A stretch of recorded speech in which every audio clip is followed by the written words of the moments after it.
Vijayanagara channel ವೀಕ್ಷಕರಿಗೆ ನಮಸ್ಕಾರ. ವಿಜಯನಗರ ವಾರ್ತೆಗಳಿಗೆ ಸ್ವಾಗತ. ಮುಖ್ಯಾಂಶಗಳು.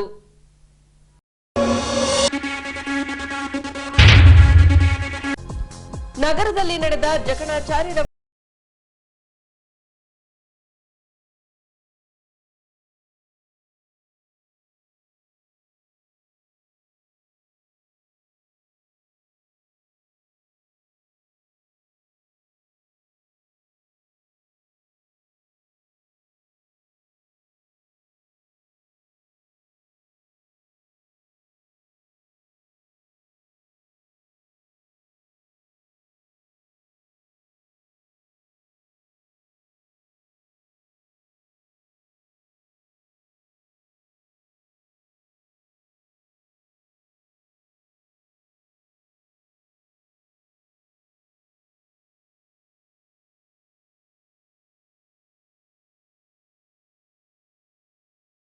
ಶಾಲೆಯಿಂದ ಆಯೋಜನೆ.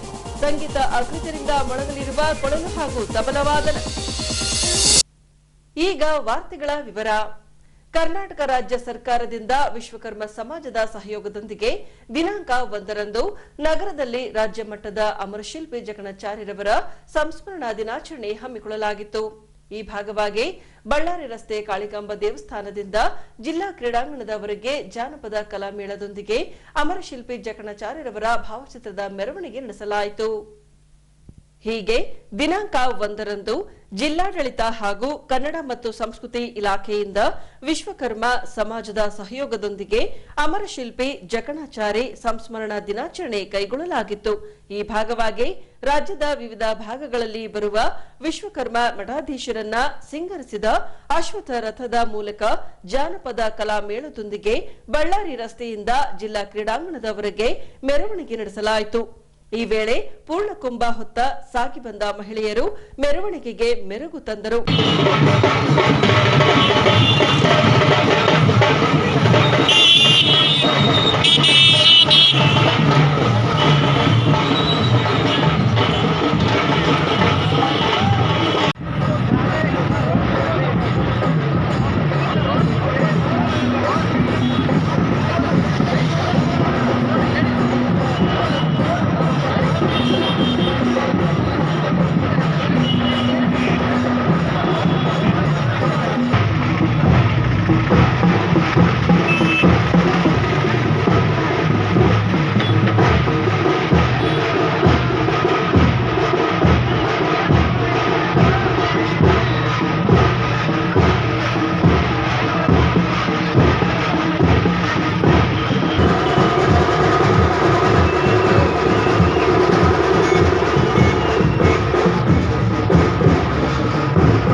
ಬಳಿಕ ಸಂಜೆ ವೇಳೆ ವೇದಿಕೆ ಕಾರ್ಯಕ್ರಮ ನಡೆಸಲಾಗಿ ರೈತಗೀತೆ ಹಾಡುವ ಮೂಲಕ ಕಾರ್ಯಕ್ರಮಕ್ಕೆ ಚಾಲನೆ ನೀಡಲಾಯಿತು. ಬಳಿಕ ಮಠಾಧೀಶರು ಸೇರಿದಂತೆ ಗಣ್ಯರಿಂದ ದೀಪ ಬೆಳಗಿಸಿ ಅಮರಶಿಲ್ಪಿ ಜಕಣಾಚಾರ್ಯರವರ ಭಾವಚಿತ್ರಕ್ಕೆ ಪುಷ್ಪ ನಮನ ಮಾಡಿ ಸ್ಮರಿಸಲಾಯಿತು. ಬಳಿಕ ವಿಧಾನ ಪರಿಷತ್ ಶಾಸಕರಾದ ಕೆಪಿ ನಂಜುಂಡಿರವರು ಮಾತನಾಡಿ, ಸರ್ಕಾರ ಶ್ರೀಕೃಷ್ಣ ದೇವರಾಯ ವಂಶಸ್ಥರನ್ನು ಪ್ರಧಾನವಾಗಿಟ್ಟುಕೊಂಡು ಆಚರಿಸದೆ ಕಲೆಯನ್ನೇ ಪ್ರಧಾನವಾಗಿರಿಸಿಕೊಂಡು ಆಚರಿಸುವ ಹಂಪಿ ಉತ್ಸವದಲ್ಲಿ ವಿಶ್ವಕರ್ಮ ಸಮಾಜದ ಸ್ವಾಮೀಜಿಗಳಿಗೂ ಆದ್ಯತೆ ನೀಡಬೇಕಿದೆ.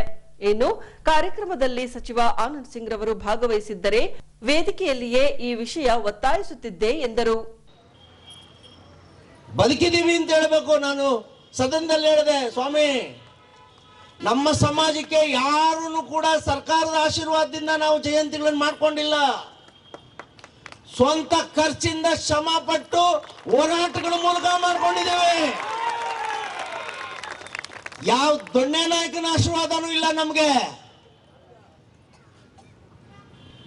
ಇವತ್ತಿಗೂ ಹೋರಾಟದ ಮೂಲಕನೇ ನೀವು ಈ ಕಾರ್ಯಕ್ರಮ ಮಾಡಿದ್ದೀರಾ. ಕನ್ನಡ ಮತ್ತು ಸಂಸ್ಕೃತಿ ಇಲಾಖೆ ಜವಾಬ್ದಾರಿಯನ್ನು ಒತ್ತುಕೊಂಡು ಶಿಸ್ತುಬದ್ಧವಾಗಿ ಮಾಡಿದೆ ಅನ್ನೋದನ್ನ ಬಿಟ್ರೆ ನಮಗೆ ಗೌರವ ಸಿಗಲಿಲ್ಲ. ಈ ಮಲತಾಯಿ ಧೋರಣೆ ನಿಲ್ಲಬೇಕು. ಎಲ್ಲ ಸಮಾಜಗಳ ಜಯಂತಿಗಳನ್ನ ಸಮಾನತೆಯಿಂದ ಮಾಡಬೇಕು. ಎಲ್ಲರೂ ಸೇರಿ, ಮುಖ್ಯವಾಗಿ ಮಂತ್ರಿಗಳು ಬರಬೇಕು, ಇಲಾಖಾ ಮಂತ್ರಿಗಳು ಬರಬೇಕು, ಶಾಸಕರುಗಳು ಬರಬೇಕು. ಎಲ್ಲಿದೆ ಸಾಮಾಜಿಕ ನ್ಯಾಯ? ಅದಕ್ಕೆ ನಾನು ಹೇಳಿದ್ದು, ನಮಗೆ ಮೀಸಲಾತಿ ಬೇಕು. ಈ ಸಮಾಜ ಏನಾದ್ರೂ ಶಾಶ್ವತವಾಗಿ ಈ ದೇಶದಲ್ಲಿ ಉಳಿಬೇಕು ಅಂತ ಹೇಳಿದ್ರೆ ಉತ್ತರಾಖಂಡದಲ್ಲಿ ಕೊಟ್ಟಂಗೆ ನಮ್ಮ ಸಮಾಜಕ್ಕೆ ಮೀಸಲಾತಿ ಬೇಕು. ಹಿಮಾಚಲ ಪ್ರದೇಶದಲ್ಲಿ ಕೊಟ್ಟಂಗೆ ಮೀಸಲಾತಿ ಬೇಕು. ಎಲ್ಲ ಸಮಾಜಗಳ ಕುಲಕಸುಬುಗಳಿಗೆ ಮೀಸಲಾತಿ ಸಿಗಬೇಕು. ಅವಾಗಲೇ ಜಯಂತಿಗಳು ತಲೆ ಎತ್ತಿ ಗೌರವದಿಂದ ನಡೆಸ್ತಾರೆ. ಮೀಸಲಾತಿ ಅನ್ನೋದು ಅಸ್ತ್ರ ನಮ್ಮ ಹತ್ರ ಇದ್ರೆ ಎಲ್ಲರೂ ಬರ್ತಾರೆ. ಇದನ್ನ ಎಲ್ಲ ಅರ್ಥ ಮಾಡ್ಕೊಳ್ಳಿ. ನೀವು ಸಮಾಜದ ಬಂದು ಯಾವ ಭ್ರಮಾಲೋಕದಲ್ಲಿದ್ದೀರಾ? ನೀವು ಎಚ್ಚೆತ್ಕೊಂಡು ಹೊರಗಡೆ ಬನ್ನಿ, ಸಂಘಟನೆ ಮಾಡಿ. ಸಂವಿಧಾನಬದ್ಧವಾಗಿ ಬಾಬಾ ಸಾಹೇಬ್ ಅಂಬೇಡ್ಕರ್ ಹೇಳ್ದಂಗೆ ಯಾವ್ಯಾವ ಶೋಷಿತ ವರ್ಗಗಳು ದೌರ್ಜನ್ಯಕ್ಕೀಡಾಗಿದೆಯೋ ನಮ್ಮಂತ ಸಮಾಜಗಳಿಗೆ ಸಾಮಾಜಿಕ ನ್ಯಾಯ ಬೇಕು ಅಂದ್ರೆ ರಾಜಕೀಯ ಪ್ರಜ್ಞೆ ತಂದ್ಕೋಬೇಕು. ನಾವು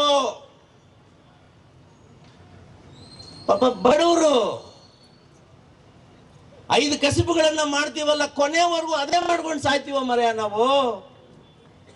ಕಬ್ಬಣದ ಕೆಲಸ ಮಾಡೋನು ಕಬ್ಬಣ ಚಚ್ಕೊಂಡೇ ಸಾಯ್ತಾನೆ, ಅವನ ಮಕ್ಕಳು ವಿದ್ಯಾವಂತರಾಗೋದಿಲ್ಲ. ಮರಗೆಲ್ಸ ಮಾಡೋನು ಮರಗೆಲ್ಸ ಮಾಡೇ ಸಾಯ್ತಾನೆ, ಅವನ ಹೆಣ್ಣು ಮಕ್ಕಳು ವಿದ್ಯಾವಂತರಾಗೋದಿಲ್ಲ. ಒಂದು ವೇಳೆ ಏನಾದ್ರೂ ವಿದ್ಯಾವಂತ ಆದ್ರೂ ಕೂಡ ಉದ್ಯೋಗ ಸಿಗೋದಿಲ್ಲ. ಕಾರಣ ಏನು? 40 ಲಕ್ಷ ಜನಸಂಖ್ಯೆ ಇದ್ದೀವಿ ಕರ್ನಾಟಕದಲ್ಲಿ. ಜಾತಿವಾರು ಜನಗಣತಿ ಮಾಡಿದ್ರೆ ನಮ್ಮ ಸಮಾಜದ ಜನಸಂಖ್ಯೆ ಎಷ್ಟು ಅಂತಾದ್ರೂ ಗೊತ್ತಾಗುತ್ತೆ. ಅಲ್ಲೂ ಅನ್ಯಾಯ ನಮ್ಗೆ, ಅದು ಹೇಳಲ್ಲ ನಮ್ಗೆ. ಜಾಸ್ತಿ ಮಾತಾಡಿದ್ರೆ ನೀವು ನಮ್ಮ ಜಿಲ್ಲೆನಲ್ಲಿ, ನಮ್ಮ ತಾಲೂಕಿನಲ್ಲಿ 3,000 ಇದ್ದೀರಾ, 2,000 ಇದ್ದೀರಾ, 1,500 ಇದ್ದೀರಾ. 1,500 ಇರ್ತಕ್ಕಂಥ ವಿಶ್ವಕರ್ಮ ಸಮಾಜ 5 ಅಡಿ ಇರ್ತಕ್ಕಂಥ ಮನುಷ್ಯನ 500 ಅಡಿ ಮಾಡ್ಕೊಡೋ ಶಕ್ತಿ ಇರೋದು ನಮಗ್ ಮಾತ್ರನೇ. ಇವತ್ತು ಕೆಂಪೇಗೌಡರನ್ನ ಏರ್ಪೋರ್ಟ್ ಅಲ್ಲಿ ನಿಲ್ಲಿಸಿದ್ದಾರೆ. ಕೆಂಪೇಗೌಡರು 6 ಅಡಿ ಇದ್ದಿರ್ಬೋದು, ಎಷ್ಟು ದೊಡ್ಡದಾಗಿ ಇಡೀ ಜಗತ್ ಕಾಣೋ ತರ ನಿಲ್ಸಿದ್ದಾರೆ. ಯಾರಪ್ಪ ನಿಲ್ಸಿದ್ದು? ನಮ್ಮ ರಕ್ತದ ಕೆಲಸ ಅಲ್ಲಿ ಮಾಡಿರೋದು, ವಿಶ್ವಕರ್ಮ ಸಮಾಜದ ಕೈ ಕೆಲಸ ಅಲ್ಲಿ ಮಾಡಿರೋದು.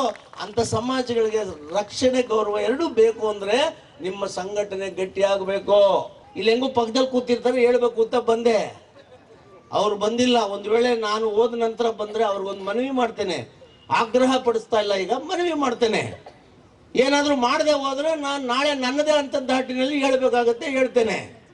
ಹಂಪಿ ಉತ್ಸವ ಮಾಡೋ ಅಂತ ಏನು ಸರ್ಕಾರ ಮಾಡ್ತಾ ಇದೆ, ಅದು ಕೃಷ್ಣದೇವರಾಯನ ಕಾಲದಲ್ಲಿ ಹುಟ್ಟಿದಂತವ್ರನ್ನ ಇಟ್ಟುಕೊಂಡು ಸರ್ಕಾರ ಅವರ ಹೆಸರಿನಲ್ಲಿ ಹಂಪಿ ಉತ್ಸವ ಮಾಡ್ತಾ ಇಲ್ಲ. ವಿಶ್ವಕರ್ಮ ಸಮಾಜದವರು ಕೆತ್ತಿಕೊಟ್ಟಿರ್ತಕ್ಕಂಥ ಶಿಲ್ಪ ಕಲಾಕೃತಿಗಳನ್ನ ಇಟ್ಟುಕೊಂಡೇ ಹಂಪಿ ಉತ್ಸವ ಮಾಡ್ತಾರೆ. ಒಂದು ವೇಳೆ ಆ ಕಾರ್ಯಕ್ರಮದಲ್ಲಿ ನಮ್ಮ ಸ್ವಾಮೀಜಿಗಳನ್ನಾಗ್ಲಿ, ನಮ್ಮ ಸಮಾಜದಲ್ಲಿ ಶಿಲ್ಪ ಕಲಾಕೃತಿಗಳನ್ನು ಮಾಡಿಕೊಡೋ ಅಂತ ವ್ಯಕ್ತಿಗಳನ್ನಾಗ್ಲಿ ನೀವು ವೇದಿಕೆ ಮೇಲೆ ಕೂರಿಸ್ತೇ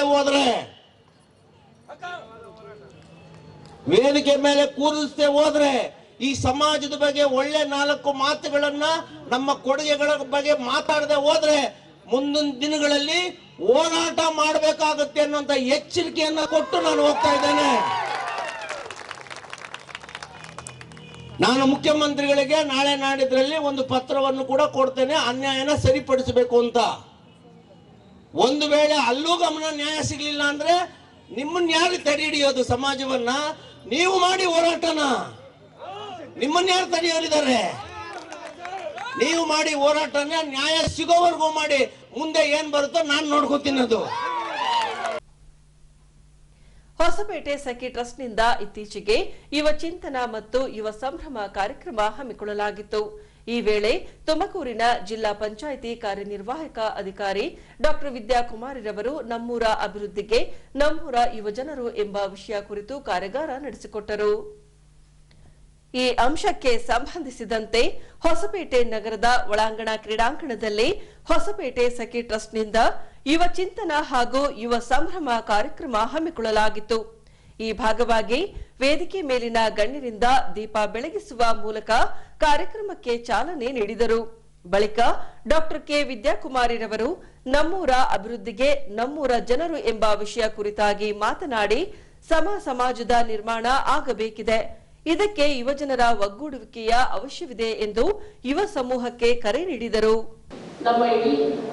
ನಮ್ಮಲ್ಲಿ ಒಂದು ರೀತಿಯಲ್ಲಿ ಪರಸ್ಪರ ಹೊಂದಾಣಿಕೆ, ಪರಸ್ಪರ ನಂಬಿಕೆಯಿಂದ ಬದುಕುವಂಥದ್ದು. ನೀವು ನೋಡ್ಬೋದು, ನಮ್ಮ ಕರ್ನಾಟಕವನ್ನೇ ನೋಡ್ಬೋದು. ಕಲಬುರಗಿ ನೋಡಿದ್ರೆ ಒಂದು ರೀತಿಯ ಜನ ಇದ್ದಾರೆ, ಅಲ್ಲಿಯ ಒಂದು ಕಲ್ಚರ್ ಇದೆ, ಅಲ್ಲಿಯ ಬಟ್ಟೆ ಬರೆಗಳು, ಅಲ್ಲಿಯ ತಿಂಡಿ ತಿನಿಸುಗಳು. ಮಂಗಳೂರು ಕಡೆ ನೋಡಿದ್ರೆ ಅಲ್ಲಿ ಇನ್ನೊಂದು ರೀತಿಯ ಭಿನ್ನತೆ, ಅಲ್ಲಿಯ ಸಂಸ್ಕೃತಿ ಅಥವಾ ಕಲ್ಚರೇ ಬೇರೆ. ಈ ಕಡೆ ಮಧ್ಯ ಕರ್ನಾಟಕ ಚಿತ್ರದುರ್ಗ ನೋಡ್ಬೋದು, ತುಮಕೂರು ನೋಡ್ಬೋದು, ಅಲ್ಲಿ ಇನ್ನೊಂದು ರೀತಿಯ ಭಿನ್ನತೆ. ಆ ಕಡೆ ಮೈಸೂರು ಕಡೆ, ಬೀದರ್ ಕಡೆ ಎಲ್ಲ ಒಂದು ರೀತಿಯ ಭಿನ್ನವಾದ ಭಿನ್ನತೆಯಲ್ಲಿ ನಾವು ಏಕತೆಯನ್ನು ಕಾಣ್ತೀವಿ. ಒಂದು ರೀತಿಯ ಕೊನೆಗೆ ಎಲ್ಲರೂ ಕೂಡ ನಾವೆಲ್ಲರೂ ಒಂದು, ನಾವು ಒಟ್ಟಾರೆಯಾಗಿ ಒಬ್ರಿಗೂ ಕೂಡ ಭಿನ್ನತೆ ಇದೆ ಅಂತ ನಮ್ಗೆ ಗೊತ್ತಾಗ್ತಾ ಇಲ್ಲ. ನಾವು ಎಲ್ಲರೂ ಕೂಡ ಒಂದು ಅನ್ನುವ ರೀತಿಯಲ್ಲಿ ಸಾಕ್ತೇವೆ. ಯಾಕಂದ್ರೆ ಆ ರೀತಿಯ ಒಂದು ಹೊಂದಾಣಿಕೆಯಾದ ಒಂದು ನಂಬಿಕೆಯ ಒಂದು ಕಾಲದ ಸಂದರ್ಭದಲ್ಲಿ ನಾವು ಬದುಕ್ತಾ ಇದ್ದೀವಿ. ಇತ್ತೀಚಿನ ದಿನಗಳಲ್ಲಿ ಸ್ವಲ್ಪ ಅಂತ ಒಂದು ಸಮಾಜಕ್ಕೆ ಸ್ವಲ್ಪ ಗೆದ್ದಲು ಹಿಡಿಯುವಂತಹ ಒಂದು ಸಂದರ್ಭ ಇದೆ, ಗೆದ್ದಲು ಹಿಡಿತಾ ಇದೆ ನಿಧಾನಕ್ಕೆ. ಪರಸ್ಪರ ಅಪನಂಬಿಕೆ ಇರುವಂಥದ್ದು, ಪರಸ್ಪರ ಒಂದು ರೀತಿಯಲ್ಲಿ ಹೊಂದಾಣಿಕೆ ಇರೋದಿಲ್ಲ, ಪ್ರತ್ಯೇಕತಾ ಒಂದು ಭಾವ ಇದು ಕಾಣ್ತಾ ಇದೆ. ಇಂಥ ಸಂದರ್ಭದಲ್ಲಿ ಯುವ ಜನರ ಜವಾಬ್ದಾರಿ ಏನು? ಯಾಕಂದ್ರೆ ಇದನ್ನು ಹೀಗೆ ಬಿಟ್ಟರೆ ನಾವು ಒಂದು ರೀತಿಯಲ್ಲಿ ಅಪಾಯ ನಮಗೆ ಕಟ್ಟಿದ್ದದು ಮುಂದಿನ ದಿನಗಳಲ್ಲಿ. ಅದು ಗೆದ್ದಲು ಹಿಡಿತಾ ನಮ್ಮನ್ನೇ, ನಮ್ಮ ಯುವಶಕ್ತಿಯನ್ನು ನುಂಗಿ ಹಾಕುವಂತ ಸಂದರ್ಭ ಕೂಡ ಬದಲೂಬಹುದು. ಆ ಕಾರಣಕ್ಕೋಸ್ಕರ ಎಚ್ಚೆತ್ತುಕೊಳ್ಬೇಕಾದಂತ ಒಂದು ಅನಿವಾರ್ಯ ಸಂದರ್ಭದಲ್ಲಿ ಅಥವಾ ಒಂದು ಸಂಕ್ರಮಣ ಸ್ಥಿತಿಯಲ್ಲಿ ನಾವಿದ್ದೇವೆ ಅಂತ ಹೇಳ್ಬೋದು. ಅದರಿಂದಾಗಿ ನಿಮ್ಮಲ್ಲಿ ನೀವು ಬದಲಾಗೋದು, ಒಂದು ಯುವಜನರು ತಮ್ಮಲ್ಲಿ ಬದಲಾಗುವಂಥದ್ದು, ಇನ್ನೊಂದು ಸಮಾಜವನ್ನು ಬದಲಾಯಿಸಬೇಕಾದಂತ ಒಂದು ಅನಿವಾರ್ಯ ಸಂದರ್ಭದಲ್ಲಿ ತಾವುಗಳು ಇದ್ದೀರಾ, ಅನಿವಾರ್ಯ ಸಂದರ್ಭದಲ್ಲಿ ತಾವುಗಳಿದ್ದೀರಾ. ಅದರಿಂದಾಗಿ ತಮಗೆ ಇರುವಂತಹ ಒಂದು ಜವಾಬ್ದಾರಿ ತುಂಬಾ ಮುಖ್ಯ ಆಗಿದೆ. ಇದನ್ನು ಗಮನದಲ್ಲಿಟ್ಟುಕೊಂಡು ಯುವ ನೀತಿಯನ್ನು, ರಾಜ್ಯ ಯುವ ನೀತಿ ಅಥವಾ ರಾಷ್ಟ್ರೀಯ ಯುವ ನೀತಿಯನ್ನು ಕಟ್ಟಲಾಗ್ತಾ ಇದೆ ಅಥವಾ ಇವತ್ತು ಯುವ ನೀತಿಯ ಕಡೆಗೆ ಯಾವ ರೀತಿ ಇದನ್ನು ಕೊಂಡೊಯ್ಯುವಂಥದ್ದು ಅನ್ನುವಂತಹ ಒಂದು ಸಂದರ್ಭದಲ್ಲಿ ನಾವಿದ್ದೇವೆ. ಶಿಕ್ಷಣ, ಉದ್ಯೋಗ, ಆರೋಗ್ಯ ಇದನ್ನು ಪ್ರಮುಖವಾಗಿ ಇಟ್ಕೊಂಡು ರಾಷ್ಟ್ರೀಯ ಯುವ ನೀತಿ ಬಂತು 2014ರಲ್ಲಿ. ಅದಕ್ಕಿಂತ ಪೂರ್ವದಲ್ಲಿ 2012ರಲ್ಲಿ ರಾಜ್ಯ ಯುವ ನೀತಿ, ಅದು ಕೂಡ ಶಿಕ್ಷಣ, ಆರೋಗ್ಯ, ಉದ್ಯೋಗವನ್ನು ಗಮನದಲ್ಲಿ ಇಟ್ಕೊಂಡು ಬಂತು. ಇತ್ತೀಚೆಗೆ ರೀಸೆಂಟ್ ಆಗಿ 2022ಕ್ಕೆ ರಾಜ್ಯ ಯುವ ನೀತಿ ಪುನಃ ಜಾರಿಗೆ ಬಂತು, ಸಾಂಸ್ಕೃತಿಕ ನೀತಿ ಅಂತ. ಇಲ್ಲಿ ಯುವಜನತೆಯನ್ನು ಯಾವ ದಿಕ್ಕಿನಲ್ಲಿ ಕೊಂಡೊಯ್ಯಬೇಕು, ಯಾವ ದಿಕ್ಕಿನಲ್ಲಿ ಯುವಜನತೆ ಸಾಗಬೇಕು ಅನ್ನೋದಕ್ಕೆ ಒಂದು ಚೌಕಟ್ಟನ್ನು ಹಾಕೊಂಡಿದ್ದಾರೆ. ಒಂದು ಮುಖ್ಯವಾಗಿ ತಂತ್ರಜ್ಞಾನದ ಅವಶ್ಯಕತೆ ನಮ್ಮ ಯುವಜನತೆಗೆ ಇವತ್ತು ಇದೆ, ತಂತ್ರಜ್ಞಾನ ಅವಶ್ಯಕತೆ ಇದೆ ಅನ್ನುವಂಥದ್ದು. ತಂತ್ರಜ್ಞಾನದಲ್ಲಿ ಮುಖ್ಯವಾಗಿ, ಯಾಕಂದ್ರೆ ಜಗತ್ತು ನಿಮಗೆ ಗೊತ್ತಿದೆ ತುಂಬಾ ವೇಗವಾಗಿ ಸಾಗ್ತಾ ಇದೆ. ಡಿಜಿಟಲ್ ಇರ್ಬೋದು, ಸಾಫ್ಟ್ ಸ್ಕಿಲ್ಸ್ ಇರ್ಬೋದು, ತುಂಬಾ ವೇಗವಾಗಿ ತಂತ್ರಜ್ಞಾನದ ಬದಲಾವಣೆ ಆಗ್ತಾ ಇದೆ. ನಮ್ಮ ಯುವ ಜನತೆ ಅದಕ್ಕೆ ಕೋಪಪ್ ಆಗ್ತಾ ಇದ್ದಾರಾ, ಅಷ್ಟೇ ವೇಗದಲ್ಲಿ ಸಾಕ್ತಾ ಇದ್ದಾರಾ, ಆ ಬದಲಾವಣೆಗೆ ಹೊಂದ್ಕೊಳ್ತಾ ಇದ್ದಾರಾ ಅನ್ನುವಂಥದ್ದು ಒಂದು ಅಂಶ. ಈ ನಿಟ್ಟಿನಲ್ಲಿ ಕೌಶಲ್ಯಾಭಿವೃದ್ಧಿಯನ್ನು ನಮ್ಮ ಯುವ ಜನತೆಗೆ ಒದಗಿಸಬೇಕು. ಯಾಕಂದ್ರೆ ಇವತ್ತು ಯುವ ಜನರಲ್ಲಿ ಮಾಹಿತಿ ಇದೆ, ಫಿಂಗರ್ ಟಿಪ್ಸ್ ಅಲ್ಲಿ ಸಾಕಷ್ಟು ಮಾಹಿತಿ ಇದೆ, ಆದ್ರೆ ನಮ್ಗೆ ಇಂಟರ್ನೆಟ್ ನೋಡಿದ್ರೆ ಸಾಕಷ್ಟು ಮಾಹಿತಿ ಲಭ್ಯ ಆಗ್ತಾ ಇದೆ.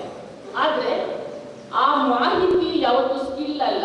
ಆ ಮಾಹಿತಿ ಅನ್ನುವಂಥದ್ದು ಸ್ಕಿಲ್ ಅಲ್ಲ. ಸ್ಕಿಲ್ ಡೆವಲಪ್, ಆ ಸ್ಕಿಲ್ ಬೇರೆನೆ, ಆ ಕೌಶಲ್ಯ ಬೇರೆನೆ. ಆ ಕೌಶಲ್ಯವನ್ನು ಒದಗಿಸಬೇಕು, ಸಾಫ್ಟ್ ಸ್ಕಿಲ್ಸ್ ಅನ್ನು ಒದಗಿಸಬೇಕು ಅನ್ನುವಂಥ ಉದ್ದೇಶದಿಂದ ತಂತ್ರಜ್ಞಾನದ ಒಂದು ಅವಶ್ಯಕತೆ ಬೇಕು ಅನ್ನೋದನ್ನ ಯುವ ನೀತಿ ಗಮನದಲ್ಲಿ ಇಟ್ಕೊಂಡಿದೆ. ಕರ್ನಾಟಕ ರಾಜ್ಯ ವಿಧಾನಸಭಾ ಚುನಾವಣೆ ಸಮೀಪಿಸುತ್ತಿರುವ ಹಿನ್ನೆಲೆಯಲ್ಲಿ ವಿವಿಧ ನಾಮದ ರಾಜಕೀಯ ಪಕ್ಷಗಳು ನಾನಾ ಕಸರತ್ತುಗಳನ್ನು ಮಾಡುವಲ್ಲಿ ತೊಡಗಿಸಿಕೊಂಡಿವೆ. ಹೀಗೆ ರಾಜ್ಯ ಬಿಜೆಪಿ ಪಕ್ಷದಿಂದ ಕಾರ್ಯಕರ್ತರನ್ನ ಸಂಘಟಿಸುವ ನಿಟ್ಟಿನಲ್ಲಿ ದಿನಾಂಕ 2ರಿಂದ ರಾಜ್ಯವ್ಯಾಪಿ ಬೂತ್ ವಿಜಯ ಅಭಿಯಾನವನ್ನ ಪ್ರಾರಂಭಿಸಿದೆ. ಹೀಗೆ ದಿನಾಂಕ 2ರಂದು ಕೊಪ್ಪಳದಲ್ಲಿ ಬೂತ್ ವಿಜಯ ಅಭಿಯಾನವನ್ನ ಹಮ್ಮಿಕೊಳ್ಳಲಾಗಿತ್ತು. ಈ ಹಿನ್ನೆಲೆಯಲ್ಲಿ ಕೊಪ್ಪಳ ಜಿಲ್ಲಾ ಉಸ್ತುವಾರಿ ಸಚಿವ ಆನಂದ್ ಸಿಂಗ್ ರವರು ಸಸಿಗೆ ನೀರೆರೆಯುವ ಮೂಲಕ ಬೂತ್ ವಿಜಯ ಅಭಿಯಾನಕ್ಕೆ ಚಾಲನೆ ನೀಡಿದರು. ನಂತರ ಮಾತನಾಡಿದ ಅವರು, ಮುಂಬರುವ ವಿಧಾನಸಭಾ ಚುನಾವಣೆಯಲ್ಲಿ ಗೆದ್ದು ರಾಜ್ಯದಲ್ಲಿ ಮತ್ತೊಮ್ಮೆ ಬಿಜೆಪಿ ಪಕ್ಷವನ್ನ ಅಧಿಕಾರಕ್ಕೆ ತರಬೇಕಿದೆ. ಜನಪ್ರತಿನಿಧಿಗಳನ್ನ ಗೆಲ್ಲಿಸುವಲ್ಲಿ ಪಕ್ಷದ ಕಾರ್ಯಕರ್ತರ ಪಾತ್ರ ಬಹುಮುಖ್ಯ. ಹಾಗಾಗಿ ಕಾರ್ಯಕರ್ತರನ್ನ ಸಂಘಟಿಸುವ ನಿಟ್ಟಿನಲ್ಲಿ ಬೂತ್ ವಿಜಯ ಅಭಿಯಾನವನ್ನ ಪ್ರಾರಂಭಿಸಲಾಗಿದೆ ಎಂದು ಕಾರ್ಯಕರ್ತರಲ್ಲಿ ಕರೆ ನೀಡಿದರು. ಕಾರ್ಯಕರ್ತರನ್ನ ಜೋಡಿಸಿ ಕೊಂಡಿಯಾಗಿ ಮಾಡಿ ಇವತ್ತು ಚುನಾವಣೆಯಲ್ಲಿ ಗೆದ್ದಂತ ಜನಪ್ರತಿನಿಧಿ, ಶಾಸಕನಾಗಿರ್ಬೋದು, ಸಂಸದರಾಗಿರ್ಬೋದು, ಬೇರೆ ಬೇರೆ ಹುದ್ದೆಯಲ್ಲಿ ವಿಧಾನ ಪರಿಷತ್ ಸದಸ್ಯರಾಗಿರ್ಬೋದು, ಉಪಯೋಗ ಮಾಡಿ ಕಾರ್ಯಕರ್ತರನ್ನ ಬಿಟ್ಟು ಹೋಗುವಂತ ಕೆಲಸಗಳು ಆಗ್ತಾ ಇದ್ವು ಏನು. ಯಾಕಂದ್ರೆ ಚುನಾವಣೆ ಸಂದರ್ಭದಲ್ಲಿ ಎಲ್ಲ ಕಾರ್ಯಕರ್ತರನ್ನ ಜೋಡಿಸ್ಕೊಂಡು ಬೂತಿಗೆ ಆಯ್ಕೆ ಮಾಡಿಕೊಂಡು ಆ ಬೂತಲ್ಲಿ ಬಂದಂತ ಮತದಾರರನ್ನ ಗುರುತಿಸಿ ಮತ ಹಾಕ್ತಾ ಇದ್ದಾರೋ ಇಲ್ಲೋ, ಇಲ್ಲ ಮತ ಒಂದೇ ವ್ಯಕ್ತಿ ಎರಡೆರಡು ಸತಿ ಮತದಾನ ಮಾಡುವಂತ ವ್ಯವಸ್ಥೆಗಳು ನಡೀತಾ ಇರತಕ್ಕಂಥ ವ್ಯವಸ್ಥೆಯನ್ನ ಗಟ್ಟಿಪಡಿಸಬೇಕು ಈ ಪ್ರಜಾಪ್ರಭುತ್ವದಲ್ಲಿ ಅಂತ ಹೇಳಿ ನಮ್ಮ ರಾಷ್ಟ್ರದ ನಾಯಕರು ಬಂದ ನಂತರ ಈಗ ಪ್ರಾರಂಭ ಆಗಿರ್ತಕ್ಕಂಥದ್ದು ನಮ್ಮ ದೇಶದ ಪ್ರಧಾನಮಂತ್ರಿಗಳಾದಂಥ ನರೇಂದ್ರ ಮೋದಿಜಿ ಮತ್ತು ಅಮಿತ್ ಶಾ ಅವರು ಬಂದ ನಂತರ ಅನೇಕ ಈ ರೀತಿ ಸಂಘಟನೆಯ ವಿಚಾರಗಳನ್ನ ಮೇಲ್ಮಟ್ಟದಲ್ಲಿ ಚರ್ಚೆ ಮಾಡಿ ಕಟ್ಟ ಕಡೆಯ ಕಾರ್ಯಕರ್ತನ ತನ್ನ ಧ್ವನಿ ಈ ಗೆದ್ದು ಬಂದಂತ ಪ್ರಜಾಪ್ರತಿನಿಧಿಯವರಿಗೆ ಮುಟ್ಟುವಂತ ರೀತಿಯಲ್ಲಿ ಈ ಒಂದು ವ್ಯವಸ್ಥೆಯನ್ನ ಮಾಡ್ತಾ ಇದ್ದಾರೆ ಅಂತ ಹೇಳಿ ನನ್ನ ಒಂದು ವೈಯಕ್ತಿಕವಾದಂತ ಭಾವನೆ ಮತ್ತು ಆಲೋಚನೆ. ಯಾಕಂದ್ರೆ ಈ ಬೂತ್ ವಿಜಯ ಅಭಿಯಾನ ಅನ್ನೋದು ಅನೇಕ ವಿಚಾರಗಳು ಒಳಗೊಂಡಿರ್ತಕ್ಕಂಥ ವಿಷಯಗಳು. ಇದರಲ್ಲಿ ಯಾವ ರೀತಿ ಬೂತ್ಗಳ ಮಹತ್ವ, ಸ್ವಾಭಿಮಾನಿ ಬೂತ್ಗಳ ನಿರ್ಮಾಣ ಮತ್ತು ಆದ್ಯತೆಯಾಗಲಿ, ಸ್ವಾಭಿಮಾನಿ ಬೂತ್ಗಳ ರಚನೆ ಮೂಲಕ ಬೂತ್ ವಿಜಯ ಅಭಿಯಾನ, ಅದರಲ್ಲಿ ಏನೇನು ವಿಚಾರಗಳು ಇದ್ದಾವೆ ಅನ್ನೋದನ್ನ ಬಹಳ ಸ್ಪಷ್ಟವಾಗಿ ಕೊಟ್ಟು ಬೂತ್ ವಿಜಯ ಅಭಿಯಾನ ಅಂತಿಮ ಹೆಜ್ಜೆ ಕೊನೆಗೆ ಬೂತ್ ಜೀತೇಗಾ ತೋ ಚುನಾವ್ ಜೀತೇಗಾ ಅನ್ನೋ ಒಂದು ಸ್ಲೋಗನ್ ಅನ್ನು ಅವರು ನಮ್ಮ ಇಡೀ ದೇಶ ಮತ್ತು ಪ್ರತಿಯೊಂದು ರಾಜ್ಯದಲ್ಲಿ ಈ ಒಂದು ಅಭಿಯಾನವನ್ನು ನಡೆಸಬೇಕು ಅಂತ ಹೇಳಿ ರಾಷ್ಟ್ರದ ನಾಯಕರಿಂದ ರಾಜ್ಯಕ್ಕೆ 2ನೇ ತಾರೀಕಿಂದ ಸುಮಾರು 10-12ನೇ ತಾರೀಕುವರೆಗೆ ಬೂತ್ ವಿಜಯ ಅಭಿಯಾನ ಮಾಡಬೇಕು ಅಂತ ಹೇಳಿ ಅವರು ಸೂಚನೆ ಕೊಟ್ಟಿರೋ ಮೇರೆಗೆ ಇವತ್ತು ಇಡೀ ರಾಜ್ಯದಲ್ಲಿ ಈ ಒಂದು ಬೂತ್ ವಿಜಯ ಅಭಿಯಾನವನ್ನ ಪ್ರಾರಂಭ ಮಾಡಿದ್ವಿ. ಬಳಿಕ ಬೂತ್ ಮಟ್ಟದ ಪ್ರತಿ ಮನೆಗೆ ತೆರಳಿ ಬಿಜೆಪಿ ಬಾವುಟ ಕಟ್ಟುವ ಮೂಲಕ ಕೇಂದ್ರ ಹಾಗೂ ರಾಜ್ಯ ಬಿಜೆಪಿ ಸರ್ಕಾರದ ಜನಪರ ಯೋಜನೆಗಳನ್ನ ಮತದಾತ ಪ್ರಭುಗಳಿಗೆ ತಿಳಿಸುವ ಕಾಯಕವನ್ನ ಮಾಡಲಾಯಿತು. ಅದೇ ರೀತಿ ಹೊಸಪೇಟೆಯ ಪಟೇಲ್ ನಗರದಲ್ಲಿ ಬರುವ ಬಿಜೆಪಿ ಮಂಡಲದ ಕಚೇರಿಯಲ್ಲಿಯೂ ಬೂತ್ ವಿಜಯ ಅಭಿಯಾನದ ಕಾರ್ಯಕ್ರಮ ನಡೆಸಲಾಯಿತು. ಭಾರತೀಯ ಜನತಾ ಪಾರ್ಟಿ ಕಳೆದ 8 ವರ್ಷದಿಂದ ಕೇಂದ್ರದಲ್ಲಿ 2ನೇ ಬಾರಿ ಕರ್ನಾಟಕದಲ್ಲಿ ಆಡಳಿತ ನಡೆಸ್ತಕ್ಕಂಥದ್ದನ್ನು ನಾವು ನೋಡಿದ್ದೀವಿ. ಇಡೀ ದೇಶದ ಜನತೆ ಸಹಿತ ಭಾಳ ವಿಶ್ವಾಸದಿಂದ ಭಾರತೀಯ ಜನತಾ ಪಾರ್ಟಿಗೆ ಗೌರವ ಕೊಡ್ತಕ್ಕಂಥ ಒಂದು ಮನೋಭಾವನೆ ಕಂಡಿದ್ದಾರೆ ಅಂತ ಈ ಸಂದರ್ಭ ಹೇಳಬಯಸ್ತೇನೆ. ಭಾರತೀಯ ಜನತಾ ಪಾರ್ಟಿ ಯಾವತ್ತೂ ಕಾರ್ಯಕರ್ತರಿಂದ ಕಟ್ಟಿದಂಥ ಪಕ್ಷ. ಜನಸಂಘದಿಂದ ಭಾರತೀಯ ಜನತಾ ಪಾರ್ಟಿ ಇವತ್ತಿನವರೆಗೂ ಸಂಘಟನಾತ್ಮಕವಾಗಿ ಕೆಲಸ ಮಾಡ್ತಾ ಅನೇಕ ಕಾರ್ಯಕರ್ತರು ತಮ್ಮ ಶ್ರಮವನ್ನು ವಹಿಸಿ ಅಧಿಕಾರ ಇಲ್ಲಂಥ ಸಂದರ್ಭದಲ್ಲಿ ಸಹಿತ ಬಹಳ ಕಷ್ಟದಿಂದ ಪಕ್ಷದ ಕಟ್ಟಿದಂಥದ್ದನ್ನು ನಾವು ಇಲ್ಲಿ ಮೆಲ್ಕಾಕ್ಬೇಕಾಗುತ್ತೆ. ಯಾವ್ಯಾವ ಒಬ್ಬ ವ್ಯಕ್ತಿ ಒಂದು ಪಕ್ಷ ಅಧಿಕಾರಕ್ಕೆ ಬರಬೇಕಾದ ಕಾರ್ಯಕರ್ತರನ್ನೇ ಮೂಲ. ಕಾರ್ಯಕರ್ತರಲ್ಲದೆ ಇದ್ರೆ ಜೊತೆಗೆ ಪಕ್ಷದ ಒಂದು ಧ್ಯೇಯೋದ್ದೇಶಗಳು ಸರಿಯಾಗಿದ್ದಾಗ ಮಾತ್ರ ಅಧಿಕಾರಕ್ಕೆ ಬರೋದು ಸಾಧ್ಯ ಅಂತ ಅನ್ನೋದನ್ನ ಸುಮಾರು ವರ್ಷಗಳಿಂದ ಸಂಘಟನೆ ಮಾಡ್ತಾ ಮಾಡ್ತಾ ಇವತ್ತು ಸಂಪೂರ್ಣ ಜಗತ್ತಿನಲ್ಲೇ ಒಂದು ಉನ್ನತ ಸ್ಥಾನದಲ್ಲಿ ನಮ್ಮ ನೋಡ್ತಕ್ಕಂಥ ದೃಷ್ಟಿಯಿಂದ ಆಡಳಿತ ಕೊಡ್ತಕ್ಕಂಥ ಪಾರ್ಟಿ ಅಂತಂದ್ರೆ ಭಾರತೀಯ ಜನತಾ ಪಾರ್ಟಿ. ಇದರ ಒಂದು ಕೊಡುಗೆ ಕಾರ್ಯಕರ್ತರದೇ. ಯಾಕೆ ಈ ಮಾತನ್ನ ಕಾರ್ಯಕರ್ತರ ಬಗ್ಗೆ ನಾವು ಹೆಚ್ಚು ಹೇಳ್ತೀವಿ ಅಂತಂದ್ರೆ, ಇವತ್ತಿನ ಕಾರ್ಯಕ್ರಮ ಬೂತ್ ಮಟ್ಟದಲ್ಲಿ ನಾವು ಈ ಕಾರ್ಯಕ್ರಮ ಹಮ್ಮಿಕೊಂಡಿದ್ದೀವಿ. ನಾವು ಶಾಸಕರಾದ್ವಿ, ಸಂಸದರಾದ್ವಿ, ಸರ್ಕಾರ ರಚನೆ ಮಾಡಿದ್ವಿ, ಎಲ್ಲ ಯೋಜನೆಗಳು ಕೊಟ್ಟಿವಿ ಅಂತಂದ್ರೆ ಅದು ಚುನಾವಣೆ ಗೆದ್ದಾಗ ಮಾತ್ರ ಸಾಧ್ಯ. ಚುನಾವಣೆ ಗೆಲ್ಬೇಕಾದ್ರೆ ಬೂತ್ ಗೆಲ್ಬೇಕಲ್ಲ. ಬೂತ್ನಲ್ಲಿ ಮತಗಳು ನಮ್ಮ ಪರವಾಗಿ ಬಂದಾಗ ಮಾತ್ರ ನಾವು ಅಲ್ಲಿ ಗೆಲ್ಲಕ್ಕೆ ಸಾಧ್ಯ ಅನ್ನೋದನ್ನ ಅರ್ಥಕೊಂಡಂತ ಭಾರತೀಯ ಜನತಾ ಪಾರ್ಟಿ ಹಿರಿಯರು ಬೇರೆ ಬೇರೆ ರಾಜ್ಯಗಳಲ್ಲಿ ಈ ಒಂದು ಬೂತ್ ವಿಜಯ ಅಭಿಯಾನ ಏನು ಕಾರ್ಯಕ್ರಮ ಕೊಟ್ಟಿದ್ದಾರೆ, ಇದನ್ನೆಲ್ಲ ಪ್ರಯೋಗ ಮಾಡಿದಾಗ ಯಶಸ್ವಿಯಾಗಿರುವಂತಹ ಸಂದರ್ಭದಲ್ಲಿ ನಮಗೂ ಸಹಿತ ಈ ಒಂದು ಕಾನ್ಸೆಪ್ಟ್ ಅನ್ನು ನಂಬಿಕೊಂಡಿದ್ದಾರೆ. ಇತ್ತೀಚೆಗೆ ನವದೆಹಲಿಯಲ್ಲಿ ಅಂತಾರಾಷ್ಟ್ರೀಯ ಕ್ಲಾಸಿಕಲ್ ಡ್ಯಾನ್ಸ್ ಫೆಸ್ಟಿವಲ್ ಹಾಗೂ ಸ್ಪರ್ಧೆಯನ್ನ ಏರ್ಪಡಿಸಲಾಗಿತ್ತು. ಇದರಲ್ಲಿ ಅತ್ಯುತ್ತಮ ಭರತನಾಟ್ಯ ಪ್ರದರ್ಶಿಸಿದ ಹೊಸಪೇಟೆಯ ಹರ್ಷಿತಾ ಎಂಬ ಬಿಬಿಎ ವಿದ್ಯಾರ್ಥಿನಿ ಪ್ರಥಮ ಸ್ಥಾನವನ್ನು ತನ್ನದಾಗಿಸಿಕೊಳ್ಳುವ ಮೂಲಕ ರಾಜ್ಯ ಹಾಗೂ ವಿಜಯನಗರ ಜಿಲ್ಲೆಗೆ ಕೀರ್ತಿ ತಂದಿದ್ದಾರೆ.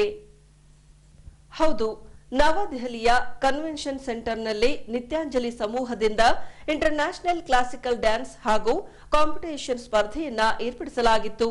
ಹೀಗೆ ಹೊಸಪೇಟೆಯ ಎನ್ ಹರ್ಷಿತಾ ಎಂಬ ಬಿಬಿಎ ವಿದ್ಯಾರ್ಥಿನಿ ಸೀನಿಯರ್ ವಿಭಾಗದಲ್ಲಿ ಅತ್ಯುತ್ತಮ ಭರತನಾಟ್ಯ ಪ್ರದರ್ಶನ ನೀಡುವ ಮೂಲಕ ಪ್ರಥಮ ಸ್ಥಾನ ಪಡೆದು ಕರ್ನಾಟಕ ರಾಜ್ಯ ಹಾಗೂ ಹೆಮ್ಮೆಯ ವಿಜಯನಗರ ಜಿಲ್ಲೆಗೆ ಕೀರ್ತಿ ತಂದಿದ್ದಾಳೆ.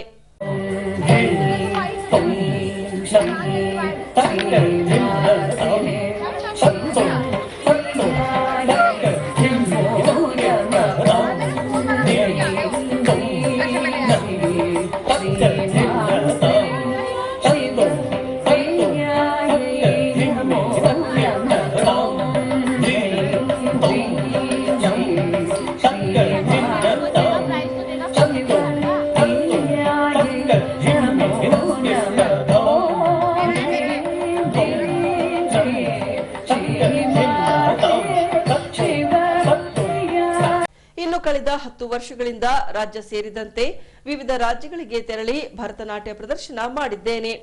ದೆಹಲಿಯಲ್ಲಿ ನಡೆದ ಅಂತಾರಾಷ್ಟ್ರೀಯ ಸ್ಪರ್ಧೆಯಲ್ಲಿ ಪ್ರಥಮ ಬಹುಮಾನ ಲಭಿಸಿರುವುದು ಖುಷಿ ತಂದುಕೊಟ್ಟಿದೆ ಎಂದು ವಿದ್ಯಾರ್ಥಿನಿ ಎನ್ ಹರ್ಷಿತಾರವರು ಮಾಧ್ಯಮಗಳೊಂದಿಗೆ ತನ್ನ ಖುಷಿಯನ್ನ ಹಂಚಿಕೊಂಡಿದ್ದಾರೆ.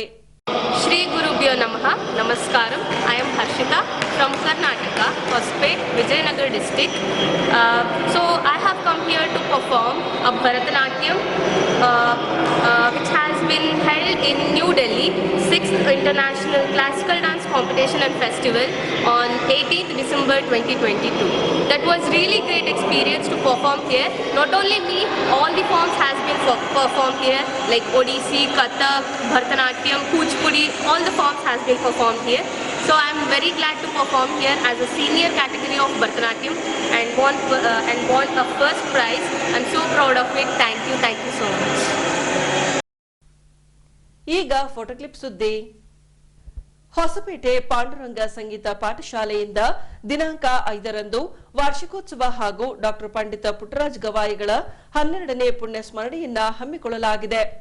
ಹಂಸಾಂಬ ಶಾರದಾಶ್ರಮ ಮಾತಾ ಪ್ರಮೋದಾಮಯ್ಯರವರ ದಿವ್ಯ ಸಾನ್ನಿಧ್ಯದಲ್ಲಿ ನಡೆಯುವ ಈ ಕಾರ್ಯಕ್ರಮದಲ್ಲಿ ಸಚಿವ ಆನಂದ್ ಸಿಂಗ್ ರವರಿಂದ ಕಾರ್ಯಕ್ರಮದ ಉದ್ಘಾಟನೆ ನಡೆಯಲಿದೆ. ಹೊಸಪೇಟೆಯ ಮಲ್ಲಿಗೆ ಹೋಟೆಲ್ನ ಸಭಾಂಗಣದಲ್ಲಿ ದಿನಾಂಕ 5ರಂದು ಸಂಜೆ 5:30 ಬಳಿಕ ನಡೆಯುವ ಈ ಕಾರ್ಯಕ್ರಮದಲ್ಲಿ ಮಹಾರಾಷ್ಟ್ರದ ಖ್ಯಾತ ತಬಲಾ ವಾದಕ ರಮಾಕಾಂತ್ ರಾಮ್ ರವರಿಂದ ತಬಲಾ ವಾದನ ಒಂದೆಡೆಯಾದರೆ ಇನ್ನೊಂದೆಡೆ ಬೆಂಗಳೂರಿನ ರಾಷ್ಟ್ರ ಪ್ರಶಸ್ತಿ ವಿಜೇತರು ಹಾಗೂ ಸಂಗೀತ ನಿರ್ದೇಶಕರು ಆಗಿರುವ ಬಾಪು ಪದ್ಮನಾಭರವರಿಂದ ಕೊಳಲು ವಾದನ ನುಡಿಸಲಿದ್ದಾರೆ. ಅದೇ ರೀತಿ ಸ್ಥಳೀಯ ಕಲಾವಿದರಿಂದಲೂ ಸಂಗೀತ ಕಾರ್ಯಕ್ರಮ ನಡೆಸಿಕೊಡಲಿದ್ದಾರೆ. ಸಂಗೀತ ಕಲಾಸಕ್ತರು ಹೆಚ್ಚಿನ ಮಟ್ಟದಲ್ಲಿ ಭಾಗವಹಿಸಿ ಡಾಕ್ಟರ್ ಪುಟ್ಟರಾಜ ಗವಾಯಿಗಳ 12ನೇ ಪುಣ್ಯಸ್ಮರಣೆಯನ್ನ ಯಶಸ್ವಿಗೊಳಿಸುವಂತೆ ಪಾಂಡುರಂಗ ಸಂಗೀತ ಪಾಠಶಾಲೆಯ ಸಂಗೀತ ತರಬೇತುದಾರರಾದ ಮಾರುತಿರಾವ್ ರವರು ಸಂಗೀತ ಕಲಾಸಕ್ತರಲ್ಲಿ ಕೋರಿಕೊಂಡಿದ್ದಾರೆ. ಈಗ ಪೊಲೀಸ್ ಪ್ರಕಟಣೆ. ಎಷ್ಟೇ ಹಳೆಯ ಬಂಗಾರವಿರಲಿ, ಪಾಲಿಶ್ ಮಾಡಿದ ಮೇಲೆ ಹೊಸದೇ ರೀತಿಯಲ್ಲಿ ಕಾಣ್ತದೆ ತಾಯಿ ನೋಡಿ.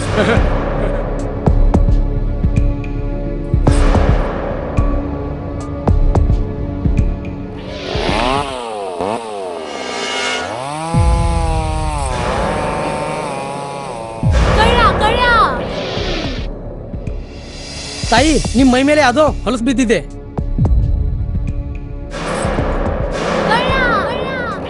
ಇಲ್ಲಿ ತಾಯಿ, ನಾನು ಪೊಲೀಸ್. ಅಲ್ಲಿ ಮುಂದೆ ದಾರಿಲಿ ದೊಡ್ಡ ಗಲಾಟೆ ಆಗಿದೆ. ಮತ್ ನೀವು ಇಷ್ಟೆಲ್ಲ ಒಡವೆ ಹಾಕೊಂಡು ತಿರುಗಾಡ್ತಾ ಇದ್ದೀರಾ. ಈ ಒಡವೆಗಳನ್ನ ಈ ವಸ್ತ್ರದಲ್ಲಿ ಕಟ್ಟಿ ಪರ್ಸ್ನಲ್ಲಿ ಇಡಿ. ಹಾಕಿ ಪರ್ಸ್ನಲ್ಲಿ ಇಡೋಣ. ಅಲ್ಲೇ ಮುಂದ್ಗಡೆ ಆಗಿದೆ. ಇದು ತಗೊಳ್ಳಿ ತಾಯಿ, ನಾನು ಬರ್ತೀನಿ. ಈ ಕಡೆಯಿಂದ ಹೋಗಿ.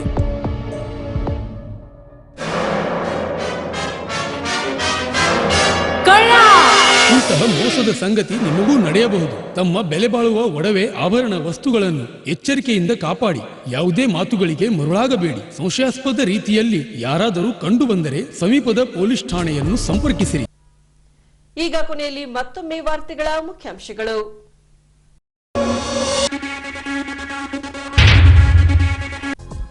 ನಗರದಲ್ಲಿ ನಡೆದ ಜಕಣಾಚಾರ